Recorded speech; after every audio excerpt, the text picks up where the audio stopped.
NRC এখন বলছে করতে হবে। NRC IR form fill up কীভাবে করবেন? যদি আপনার বাড়িতে বিএলও এসে আপনাকে অন্য কোনো রকম ধরনের প্রশ্ন করে, তাহলে কিন্তু আপনি সেই প্রশ্নটাকে কিন্তু এড়িয়ে যাবেন না। আপনি যদি কোনো ভুল প্রশ্ন করে, সেই প্রশ্নের উত্তর আপনি চাইবেন কেন, এবং আপনি দেখবেন যে সঠিক বিএলও কিনা, এবং যে ফর্মটা ফিল আপ করছে বা আপনার সম্পর্কে যেটা লিখছে সেই ফর্মে, যেটাকে অ্যাপ্রুভ করছে না করছে না, এগুলো কিন্তু ভালো করে যাচাই করবেন, ঠিক আছে? কারণ আপনার সামনে কি করছে, আপনাকে কি দেখাচ্ছে, এটা কিন্তু হবে না। আপনি কিন্তু ভালো করে যাচাই করবেন যে ওনারা কি করছে আপনার বাড়িতে এসে, ঠিক আছে?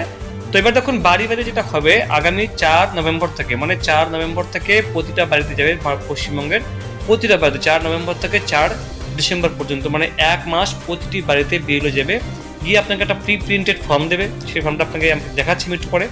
সেই ফর্মটা আপনাকে কীভাবে পূরণ করতে হবে, ফর্মে কী নিয়ম রয়েছে, এবং এরপরে 9 ডিসেম্বর একটি খসড়া, ঠিক আছে, মানে টেম্পোরারি একটা ভোটার তালিকা প্রকাশ করা হবে, যেটা 9 ডিসেম্বর প্রকাশিত করা হবে। এরপরে কারো যদি নাম না উঠে থাকে এই তালিকায়, 9 ডিসেম্বর যে তালিকা প্রকাশিত করা হবে, সেই তালিকায় যে নাম যদি কারো না থাকে, তাহলে সেই কারো কমপ্লেন থাকলে সেটা কিন্তু 9 ডিসেম্বর থেকে 2025 থেকে 8 জানুয়ারি 2026 পর্যন্ত সে কিন্তু আবেদন করতে পারবে, এবং সেই আবেদনের যাচাই প্রক্রিয়া বা সেই শুনানি সমস্ত কিছু সেটা কিন্তু 9 ডিসেম্বর থেকে আবার 31 জানুয়ারি পর্যন্ত হবে। এরপরে 7ই ফেব্রুয়ারি একটি ফাইনাল লিস্ট প্রকাশিত করা হবে, যেটা ফ্রেশ হবে, এবং সেটাই কিন্তু, এবং যাদের নাম এই লিস্টে থাকবে তাদের এনআরসি কোনো ভয় নেই।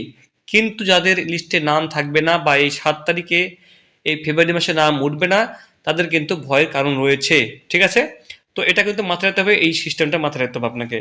এবার এখানে দেখুন, যেটা স্পেশাল ইন্টেন্সিভ রিভিশন যে চালু করা হচ্ছে 2002-এ, কোনো কোনো রাজ্যে অন্য সালে হয়েছে, বাট পশ্চিমবাংলা 2002 হয়েছে, 2002কে ভিত্তি করে কিন্তু এসআইআর পশ্চিমবাংলায় করা হবে, ঠিক আছে? এবার আরেকটা বিষয় আপনাকে বলে দিচ্ছি, সেটা হচ্ছে যে যদি আপনারা দেখেন যে আপনি বাবা মায়ের কোনো প্রমাণ দিচ্ছেন, 2002 সালের লিস্টের নাম দিচ্ছেন, তাহলে আপনার সামনে ইনস্ট্যান্ট কিন্তু বিএলও কিন্তু সেটাকে অ্যাপ্রুভ করে দেবে। আপনারা কোনো সমস্যা নেই, কোনো কিছু ভয়ের কোনো কারণ নেই।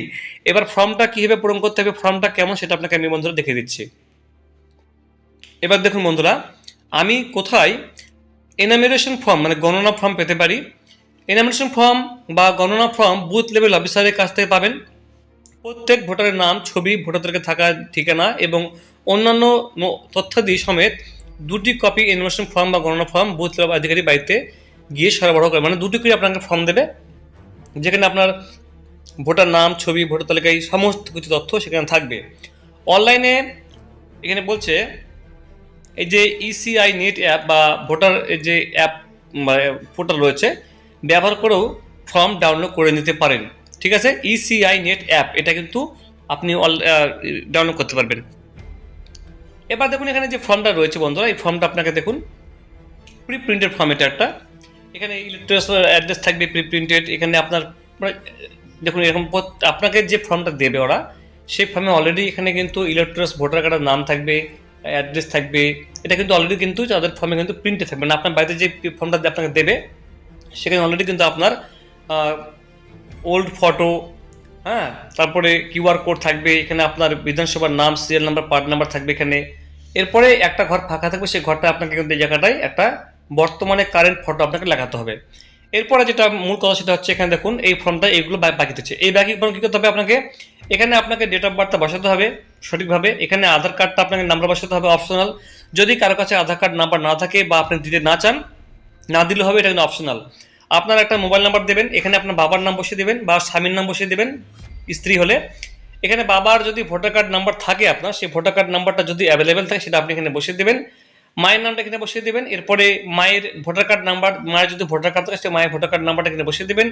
যদি আপনি বিবাহিত হয়ে থাকেন তো আপনার স্ত্রী, ছেলে হলে স্ত্রীর নাম বা মেয়ে হলে স্বামীর নাম এখানে আপনি বসিয়ে দেবেন, এবং স্বামীর যে ভোটার কার্ড নাম্বারটা সেটা আপনি এখানে বসিয়ে দেবেন, ঠিক আছে? এই ফর্মটা আপনার কিন্তু পুরো এখন হয়ে গেল। এবার আমি নেক্সট চলে আসবো। নেক্সট আসলে বন্ধু বলছে details of the electoral roll of the last SIR. এবার লাস্ট এসআইআর বলছে এখানে, তো সেক্ষেত্রে এখানে ইলেকট্রাল নাম দিতে হবে, ভোটার কার্ড নাম্বার দিতে হবে, রিলেটিভ নেম দিতে হবে, রিলেশনশিপ দিতে হবে, এখানে ডিস্ট্রিক্টের নাম, স্টেট, বিধানসভার নাম এখানে দিতে হবে। এরপর এখান থেকে বলছে বন্ধুরা details of the relative whose name is given in the previous column in the last SIR. এবার যার নাম বন্ধুরা আপনি দিয়েছিলেন এসআইআর এ আগে, সেই এসআর এর নাম এখানে দিতে হবে, যার নাম আপনার রয়েছে, যেটা আপনার রেফারেন্স, ঠিক আছে, তার নাম দিতে হবে, মানে আপনার বাবা, আপনার মা, সেটা আপনাকে এখানে দিতে হবে। এখানে আপনার ভোটার কার্ড, তার ভোটার কার্ড নাম্বার, তার সঙ্গে আপনার সম্পর্কটা কি, রিলেশন কি, সব কিছু ডিস্ট্রিক্ট, স্টেট এখানে আপনার দিতে হবে বন্ধুরা। এরপরে দেখুন এখানে অ্যাকাউন্টেন্সি নাম্বার, বিধানসভার number, part number, serial number, same to same কিন্তু এই ঘরে কিন্তু আপনাকে বন্ধুরা বসাতে হবে। এরপরে বলছে দেখুন আপনার এখানে আপনাকে একটা সই করতে হবে, এটা আপনি এখানে সই করলেন, আর নিচে এই জায়গাটায় বিএলও সই করবে, ঠিক আছে, বা সিল দেবে একটা। এরপরে বন্ধু আরও ফর্ম রয়েছে, এটা কিন্তু এখানে বন্ধু বলা হচ্ছে যে কোন সাল থেকে কোন সালের মধ্যে হলে আপনাকে কি ডকুমেন্ট সাবমিট করতে হবে, যেটা আমি আপনাকে পরবর্তী ভিডিওতে একটু ডিটেলস আপনাকে দেওয়ার চেষ্টা করব।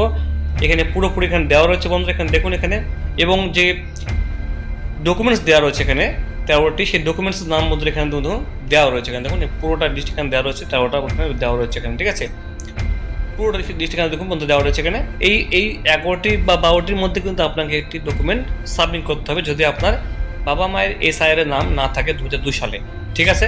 এটা পুরো কিন্তু প্রক্রিয়া হয় একটা birth certificate, passport, matric certificate, OBC certificate, caste certificate যদি থাকে আপনার সেটা দিতে হবে এখানে। এছাড়াও পরবর্তীতে বলবো বিবাহিত মহিলাদের ক্ষেত্রে যার কারো নাম নেই সেক্ষেত্রেও কিন্তু আপনাকে আমি পরবর্তীতে ভিডিও বলবো যে তারা কি করবেন। এই দেখুন বন্ধুরা এটা একটা ফর্ম রয়েছে, এটাও কিন্তু বন্ধুরা আপনাকে NSR 4, এটা আপনাকে সাবমিট করতে ফর্ম 6, ফর্ম 8 কারেকশনের জন্য। এটাও কিন্তু পুরো প্রক্রিয়া কিন্তু এখানে নাম, mobile number, address, epic number, মায়ের নাম, বাবার নাম, সমস্ত কিছু কিন্তু বন্ধুরা এখানে আপনাকে দিতে হবে, আর এখানে কিন্তু আপনাকে নিচে সই করতে হবে, ঠিক একই প্রসেসে এই ফর্ম থাকবে আপনার। এছাড়াও কিন্তু আমি যেটা শুনেছি মিউনিসিপ্যালিটি এলাকায় বাইরে হলে সেটা আপনারা কিন্তু অনলাইনে ফর্ম ফিল আপ করতে পারবেন, এমনটাই শোনা যাচ্ছে, তবে এটা কোনো ফাইনাল নয়। তবে যদি কোনো কোশ্চেন থাকে বন্ধুরা অবশ্যই আপনার কমেন্টে জানাবেন। Thank you so much.